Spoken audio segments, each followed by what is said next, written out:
Hello dear students, welcome back to my YouTube channel. आज की इस वीडियो में हम बात करेंगे मॉर्फोलॉजी ऑफ फ्लावरिंग प्लांट्स के टॉपिक द फ्रूट को। तो इस यूनिट में पहले हमने टॉपिक इन्फ्लोरेसेंस को कवर कर लिया है, तो आज हम फ्रूट को पढ़ेंगे। फ्रूट को पढ़ने से पहले आपको एक बात बता दूं कि ये टॉपिक जो है एनसीईआरटी की बुक से लिया गया है। तो क्योंकि एनसीईआरटी की बुक पढ़ना इंपॉर्टेंट है, तो so that I have taken this topic from NCERT book. तो नाउ स्टार्ट करते हैं इस टॉपिक को। सबसे पहले है the fruit is a characteristic feature of flowering plants. जो फ्रूट है that is a characteristic feature of flowering plants. Flowering plants angiosperms को बोला जाता है, ठीक है। इट इज़ अ मैच्योर और रेपेंड ओवरी डेवलप्ड आफ्टर फर्टिलाइजेशन। एक इंपॉर्टेंट बात आपको बता दूं मैं यहाँ पे साफ पेज पे, ये आपको पता होना चाहिए। The ovary after fertilisation converts into fruit and the ovule after fertilization converts into seed.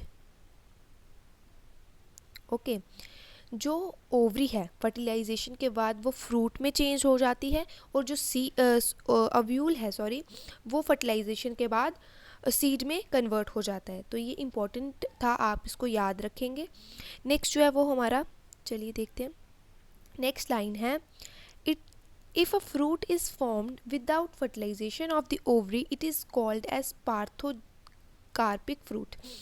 देखिए, अगर ओवरी में फर्टिलाइजेशन ना हो, ये जो ओवरी है इसकी फर्टिलाइजेशन ना हो और फिर भी फ्रूट बन जाए, ऐसे फ्रूट को हम पार्थिनोकार्पिक फ्रूट बोलेंगे, ठीक है।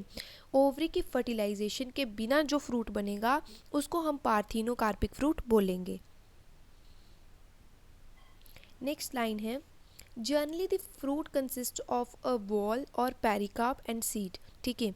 जो फ्रूट है उसकी जो वॉल है उसको हम पेरिकार्प बोलेंगे, और फ्रूट के अंदर एक सीड पाया जाता है, ठीक है। द पेरिकार्प में बी ड्राई और फ्लैशी। जो पेरिकार्प है वो ड्राई भी हो सकती है, सूखी, ठीक है, जिसको हम खा नहीं सकते। फ्लैशी मीन्स जिसको हम खा सकते हैं। When pericarp is thick and fleshy, जब पेरिकार्प थिक और फ्लैशी होगी तो वो 3 डिफरेंट लेयर्स में कन्वर्ट हो जाएगी। देखिए आप,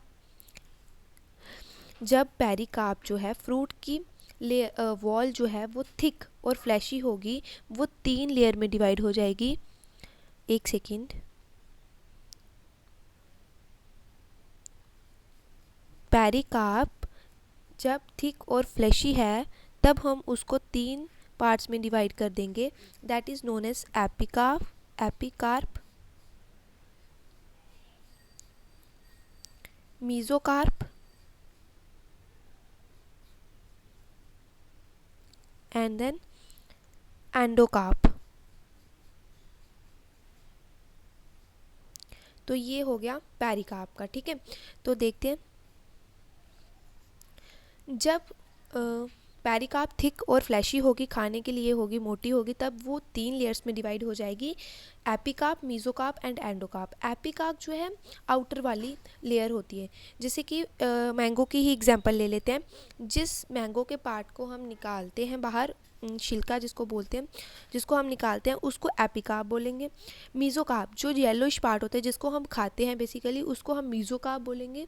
और एंडोकार्प जो सीड की मोटी वाइट कलर की लेयर होती है सीड में, सीड के अंदर नहीं, सीड के बाहर जो होती है, ठीक है, उसको हम बोलेंगे एंडोकार्प, ठीक है। तो चलिए आगे बढ़ते हैं। The mango and in mango and coconut the fruit is known as drupe. जिस पार्ट को हम खाते हैं उसको हम ड्रूप बोलते हैं, ठीक है, मैंगो और कोकोनट में। They develop from the monocarpellary superior ovaries and are one seeded. जैसे कि देखिए, ये मोनोकार्पलरी मीन्स एक कार्पल से बनती है, और इनका जो सीड होता है उसमें एक ही सीड पाया जाता है। In mango the pericarp is well differentiated into an outer thin epicarp, a middle fleshy edible mesocarp and an inner stony hard endocarp. जी, जैसे मैंने आपको बताया कि मैंगो की एग्जांपल में जिस पार्ट को हम फेंक देते हैं उसको एपिकार्प बोलेंगे, जिसको हम खाते हैं उसको मीसोकार्प बोलेंगे, और जिसको हम जो सीड की आउटर मोस्ट कवरिंग है उसको हम एंडोकार्प बोलेंगे, ठीक है। तो अगर हम कोकोनट की बात करें, ठीक है, जो एपिकार्क है वो फाइब्रस होती है, ठीक है। एपिकार्क जो है वो फाइब्रस होती है। तो एनसीईआरटी में बस इतना ही लिखा हुआ है, लेकिन फ्रूट की टाइप्स भी होती हैं। तो लेकिन आपकी एनसीईआरटी की बुक में इतना ही, तो हम इसमें इतना ही पढ़ेंगे। तो आई होप आपको ये वीडियो अच्छी लगी होगी। अगर अच्छी लगी है तो प्लीज़ लाइक करें, शेयर करें एंड सब्सक्राइब करें। Thank you so much.